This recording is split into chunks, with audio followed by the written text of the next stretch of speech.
সকাল থেকে দাঁড়িয়ে থেকে থেকে মাজা ধরে গেল গো। এ দেশে যে কখন বাস আসে আর কখন যায় এ বোঝা বড় মুশকিল। কি আর করা, দাঁড়িয়েই থাকি, দেখি কখন আসে বাস। আমিও সেই 10টার থেকে বসেই রয়েছি, এখনো পর্যন্ত বাস আসলো না।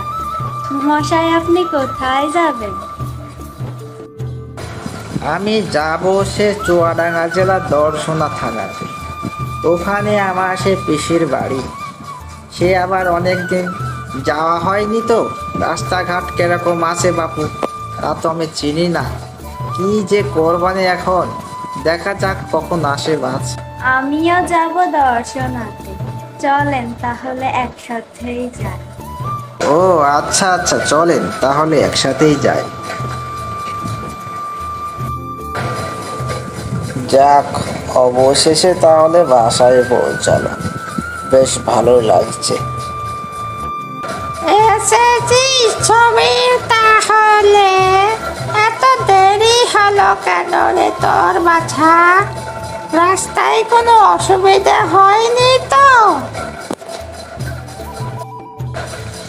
না পিসিমা, রাস্তায় তেমন একটা অসুবিধা হয়নি। তা তোমরা সবাই ভালোই আছো তো? না রে বাছা, আমার শরীরটা খুব একটা ভালো নেই। তোর পেশমশাই সেই তো গিয়েছে বিদেশে, আর তো ফিরল না। এখন আমার দেখবারও কেউ নেই, আমার খোঁজ খবর নেওয়ারও কেউ নেই। তুই এসেছিস, আমি বড় খুশি হয়েছি। আয় বাছা, বস, আমার পাশে এসে বস। আচ্ছা পিসিমা, বসি তাহলে। বাছা, তুই হাত মুখ ধুয়ে আয়, আমি তোর জন্য খাবার বেড়ে দিচ্ছি। না গো পিসিমা, আমি বাইরে থেকে খেয়ে এসেছি, এখন আর কিছু খাবো না গো। আচ্ছা ঠিক আছে বাছা, তাহলে তোর বেডরুমটা দেখিয়ে দিচ্ছি, আয় আমার সঙ্গে আয়। তাই চলো পিসিমা, তাই চলো। এটাই তোর ঘর সমীর, তুই এখন বিশ্রাম কর, আমি পরে আসবো। হ্যাঁ,